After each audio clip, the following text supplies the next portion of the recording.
আজ 8ই জুন বিশ্ব সমুদ্র দিবস। 2025-এর থিম হচ্ছে ওয়ান্ডার্স, সাস্টেইনিং হোয়াট সাস্টেইনস আস, অর্থাৎ যা আমাদের টিকিয়ে রাখছে সেটিকেই আমাদের টিকিয়ে রাখতে হবে। আজ আমরা সাগর সম্পর্কে কিছু গুরুত্বপূর্ণ এবং অজানা তথ্য জানব। আমরা জানি আমাজন বনকে পৃথিবীর ফুসফুস বলা হয়, যা বিশ্বের প্রধান অক্সিজেনের 20% উৎপন্ন করে থাকে। কিন্তু আমরা অনেকেই জানি না সমুদ্রের ফাইটোপ্ল্যাঙ্কটন মোট অক্সিজেনের প্রায় 50 থেকে 80% পর্যন্ত উৎপন্ন করে। বৈজ্ঞানিকভাবে ব্যাখ্যা করলে সমুদ্রকেই পৃথিবীর ফুসফুস বলা যেতে পারে। সমুদ্র বৈশ্বিক তাপমাত্রা নিয়ন্ত্রণ করে। সমুদ্র বিশাল তাপ শোষণ করে এবং ধীরে ধীরে তা নির্গত করে, ফলে পৃথিবীর জলবায়ু স্থিতিশীল থাকে। সমুদ্রের স্রোত বা ওশেন কারেন্ট বিশ্বের আবহাওয়া বৃষ্টিপাতকে প্রভাবিত করে। সমুদ্র প্রতি বছর crore crore ton carbon die oxide শোষণ করে, যা জলবায়ু পরিবর্তন কমাতে গুরুত্বপূর্ণ ভূমিকা পালন করে। তাই একে ব্লু কার্বন সিঙ্ক বলা হয়। সমুদ্রের প্রাণীদের মধ্যে কিছু কিছু প্রাণী যেমন স্পঞ্জ, প্রবাল, শামুক এবং ব্যাকটেরিয়া এমন কিছু রাসায়নিক পদার্থ আছে যা ক্যান্সার, HIV, আলজাইমার সহ নানা রোগের চিকিৎসায় প্রয়োগের সম্ভাবনা তৈরি করেছে। এটা আসলে মেরিন বায়োটেকনোলজির কথা বললাম আমি, যা চিকিৎসা বিজ্ঞানের জন্য এখন খুবই গুরুত্বপূর্ণ একটি ভূমিকা পালন করছে।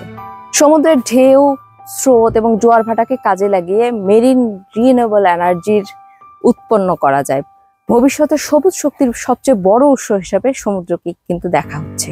জীববৈচিত্র্যের এই বিশাল ভান্ডারটির প্রায় 80 থেকে 90% এখনো অনাবিষ্কৃত, অর্থাৎ আমরা এখনো জানি না। গভীর সমুদ্রের রহস্যময় জীবেরা শুধু বিজ্ঞান নয়, প্রযুক্তির জন্য নতুন দিগন্ত খুলে দিতে পারে। বিশ্বের 90%-এর বেশি পণ্য সমুদ্রপথে পরিবহন হয়।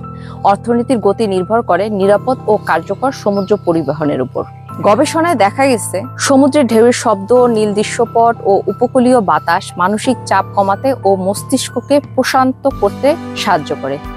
একে বলে ব্লু থেরাপি। সমুদ্রের কাঠামো বা মেরিন জিওলজি আমাদের বিভিন্ন রকম স্টাডিতে খুবই গুরুত্বপূর্ণ ভূমিকা পালন করে, যেমন ভূমিকম্প, সুনামি, জলবায়ু পরিবর্তন ইত্যাদির গবেষণায় এই মেরিন জিওলজি অনেক গুরুত্বপূর্ণ ভূমিকা পালন করে। সমুদ্র পৃথিবীর জীবনের মূল উৎস, কিন্তু বর্তমানে মানুষের অবহেলা ও অসচেতনতায় সমুদ্র দিন দিন দূষিত হচ্ছে। এই দূষণ শুধু সামুদ্রিক প্রাণীর জন্য নয়, মানব জাতির জন্য ভয়ঙ্কর হুমকি হয়ে দাঁড়িয়েছে। প্রতি বছর প্রায় 80 লাখ টন প্লাস্টিক সমুদ্রে পড়ে, যা কচ্ছপ, মাছ, পাখি ইত্যাদির মৃত্যু ঘটায়। জাহাজ বা তেল রিফাইনারি দুর্ঘটনার তেল ছড়িয়ে পড়ে, যা জলজীবের জীবন নষ্ট করে। কলকারখানার বর্জ্য, কীটনাশক ও কৃষিকাজে ব্যবহৃত রাসায়নিক পদার্থ নদী হয়ে সমুদ্রে গিয়ে পানিকে বিষাক্ত করে তোলে। বাংলাদেশের পদ্মা, মেঘনা, যমুনা, ব্রহ্মপুত্র সকল নদীর দূষিত পানিগুলো বঙ্গোপসাগর হয়ে সমুদ্রকেই দূষিত করছে।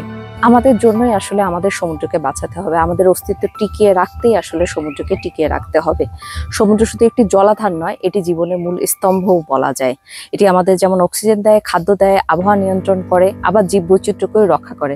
অথচ মানুষ নিজের অজ্ঞতা ও লোভের কারণে সমুদ্রকে দূষণের পথে দিন ঠেলে দিচ্ছে। আসলে সাস্টেইনিং হোয়াট সাস্টেইন আস এর বিকল্প কোনো কিছু নেই। চলুন আমরা সবাই পরিবেশের কথা দিয়ে আমাদের আলাপ শুরু করি। পরিবেশ আলাপই হোক পরিবর্তনের শুরু। পরিবেশ সংলাপের সাথেই থাকুন। ধন্যবাদ।